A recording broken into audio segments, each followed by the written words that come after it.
DeMar DeRozan has been signed and traded from the Chicago Bulls to the Sacramento Kings for a package that essentially holds Harrison Barnes, Chris Duarte, and 2 second-round picks. Now, Harrison Barnes is going to the San Antonio Spurs to be their, assumingly, starting small forward or power forward. He had 2 years left on his deal. That first year is going to be $18 million. The second is going to be $19 million. The Spurs get a veteran guy that can kind of teach the young guys the ropes. I think he'll be great for Jeremy Sohan and his development. He'll just be a solid veteran presence for that Spurs team with Chris Paul, just to kind of usher in the new era of players. The Spurs don't necessarily have a starting point guard that they love, and they don't really have a starting power forward that they love either. So these two guys come in and fill those positions, and at least a chance to compete a little bit and get a little bit of maybe playing experience possibly, but also kind of being a bridge for the next younger guy they can pick up. I like it for the Spurs, obviously, but that's not what we're here to talk about. Again, Chicago Bulls, terrible asset management. You trade your essentially best player for 2 second-round picks and Chris Duarte,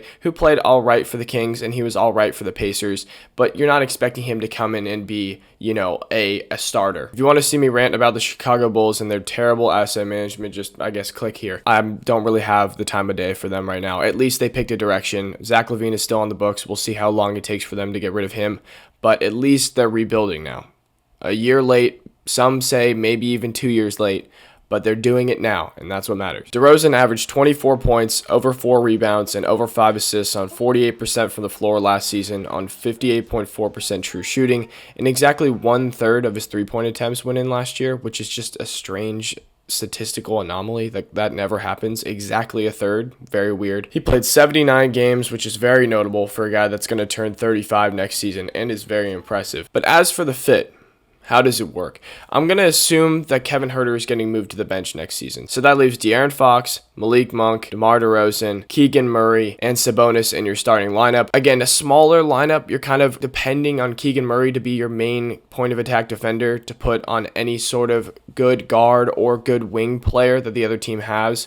Again, he'll be guarding the Shays, the Lukas, the Steph Currys, presumably. Just kind of a jack of all trades for your defense, and that's not great to depend on because De'Aaron Fox, yes, all right on-ball defender. He's very quick hands, very good in the passing lanes, very good at getting steals. Malik Monk, not a great defender. He's all right at best. He struggles to move his feet. Sometimes he can get blown by, but he's also good in the passing lanes. DeMar, he's going to turn 35 next year. Again, he's a step slower than he used to be, and he's also undersized for the guys he'll probably guard this season. So you're really depending a lot on a young Keegan Murray to continue to get better on the defensive end, and I think he's more than capable, but you would like to give him a little bit of help, like a back line that has a good shot blocker. But Sabonis is not going to give you any sort of size or shot blocking. He's going to give you great rebounds and great putbacks, but he's not going to give you any size if you get blown by. So that's kind of a worry if you're the Kings defense.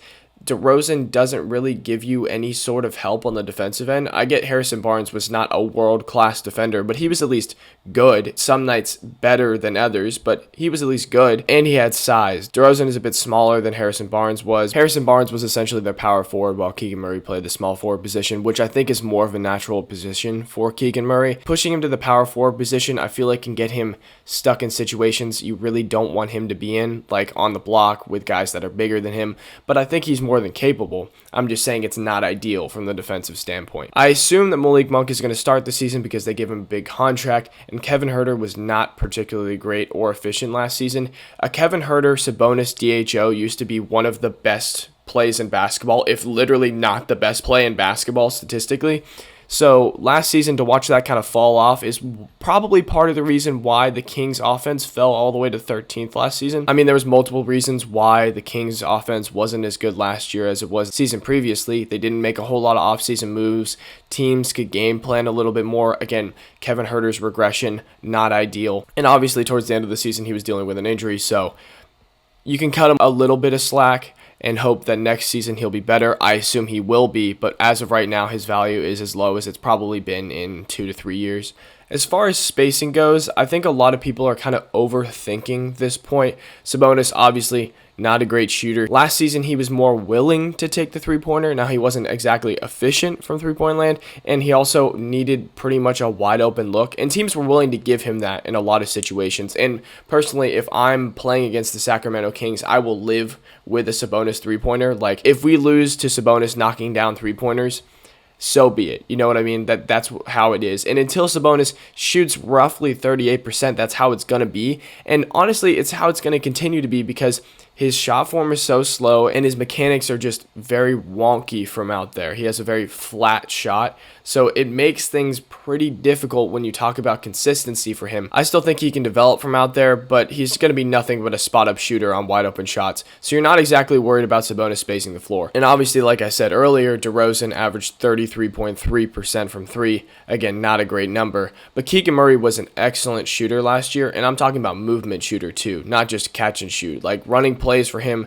running him off screens and getting him three-point looks. He was a great shooter last year. Malik Monk is just a pure bucket getter in the likes of Jordan Clarkson or Monte Ellis, just a pure shooting guard bucket getter who can score from anywhere on the floor. And De'Aaron Fox has improved from the three-point line. I think he fell in love with it a little too much last season, but I think this season he's going to have to fall in love with it because DeRozan is not going to take those shots. Malik Monk will, Kevin Huerter will, Keegan Murray will, but Sabonis, again, a net negative when it comes to that sort of aspect of spacing. So at the end of the day, you're hoping that DeRozan and Sabonis DHOs to the mid-range are incredibly efficient. I'm talking like need to be historic numbers of mid-range efficiency, which DeRozan is more than capable of. He's been doing it for 5 years. He's just an excellent mid-range shooter, and you can't really say that he's an inefficient player. Yes, you could say his shot chart could be better. He could shoot more threes, but if he's going to shoot 33% from three, you might as well have him take 2 steps in and knock down that mid-range at like 50%.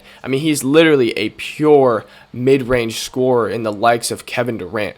Like, he is all world from the mid-range. So when you start thinking about spacing for this Kings team, yes, Sabonis is not the best shooter, but then you have Keegan Murray, De'Aaron Fox, who's more than willing to shoot the three ball and shoot it well now, and Malik Monk, who's, again, an excellent shooter, and then you've got Kevin Huerter coming off the bench. Guys like Keon Ellis, not only has he stepped up in his rookie season to be a great defender, but he also was a pretty good three-point shooter. You couldn't leave him open. Trey Lyles will shoot the three ball. Jalen McDaniels will shoot the three ball. He's new to the roster. I assume he'll be kind of a fourth or fifth guy off the bench, like ninth on the rotation, but he's willing to shoot the three ball. You're not expecting a lot of production from Jalen McDaniels, but, you know, he come in, knock down a few shots, play great defense. That's what we're expecting from Jalen McDaniels. Then you got the guy you drafted this year in Devin Carter. Not 100% sure how his shooting numbers look, but he is a great on-ball defender, which is why the Kings felt fine with trading Davion Mitchell earlier in the offseason, is because we have guys like Keon Ellis and hopefully Devin Carter who will come in and play great defense for us.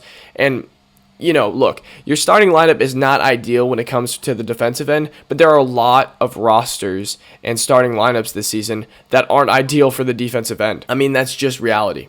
It really is. So if your defense can be around league average and your offense can be somewhere in the top 5 range with Fox, Monk, DeRozan, Murray, and Sabonis, then you have a pretty good chance of being a top 6 seed next season. But then you start thinking about teams that are contenders, right? Nuggets, Timberwolves, Mavericks, Thunder are absolutely contenders this season, and I'm absolutely terrified of that roster. I'm going to make a separate video on them because I saw those trades they made and the signing of Isaiah Hartenstein, and it's just like that was the perfect offseason to improve that team. But anyway, going to talk about that in another video. I think the top 4 teams in the West next season will probably go something like, in any order, Thunder, Timberwolves, Nuggets, Mavs. That's what I would have to assume is your 4 main contenders next season.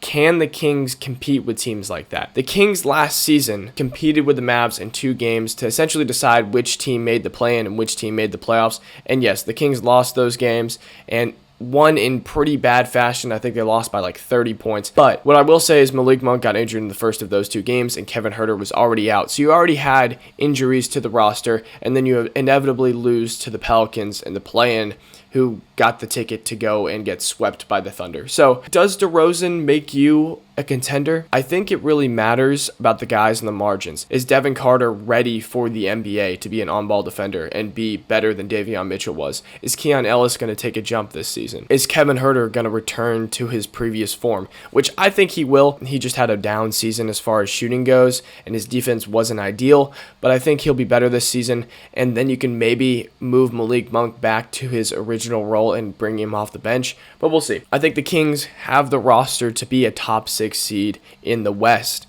Now the issue is do they have the roster to compete in the playoffs with the teams that'll be in the top 4? That's the real question. Do I think they'll be better than the teams like the Suns and the Lakers and the Warriors? Yes, absolutely. The Suns, the Lakers, and the Warriors will probably make up the play-in this season if I had to guess. So if the Kings can at least be better than those teams, you made the playoffs and you avoided the play-in. And if you can avoid the injury bug, I feel like that's kind of inevitable. I hope that this team can do something like that because the Sacramento Kings arena is one of the coolest things to witness on TV. Like, people really rock in there. Like, it is fucking rocking in that building. And Light the Beam is a cool tradition. Just the whole Sacramento Kings culture is fun to watch because they were ass for so many years. So do I think they're contenders? It's yet to be seen. But I think they got significantly better with this trade. And a lot of people are giving it like a C or C minus. I think it's a B, a solid B. DeRozan is better than Harrison Barnes. He's not better on the defensive end, but those stagnant half-court offensive possessions, just give the ball to DeMar. Just give him the ball on the wing, and he'll get you a bucket like 7 out of 10 times, it feels like. So if you can have a guy like that on your team, it's hard to say that it's a C-minus trade for the Kings. Anyway, shout out Kings fans, and shout out people from the Philippines, because for some reason, y'all love watching my videos. So shout out to you. If you're watching this from the Philippines, I love you. Anyway, y'all take care. Have a good one.